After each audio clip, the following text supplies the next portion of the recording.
Let's see how this placenta is developed. Changes in the trophoblast. Already we have learned from our previous lecture that during the second week of development, there is formation of primitive villi or primary villi and secondary villi.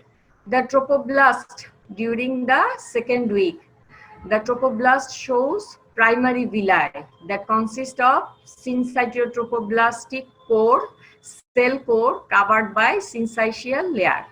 And what is secondary villi?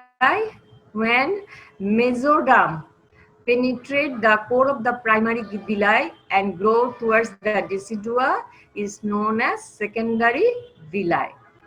So the primary villi and secondary villi is formed during the second week of development from the cytotrophoblast and syncytiotrophoblast.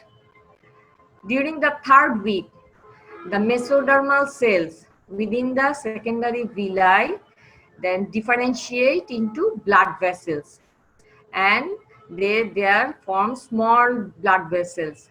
So the tertiary villi or definitive placental villi is formed. This is the second week embryo.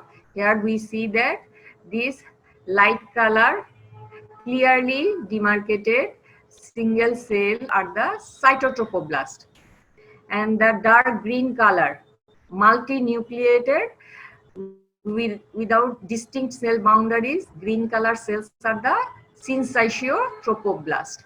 So this is the cytotrophoblastic cell column, and over it is covered by the syncytiotrophoblastic layer, and in the core, in the center, there is a mesoderm, extra-embryonic mesoderm. So this is a secondary villi.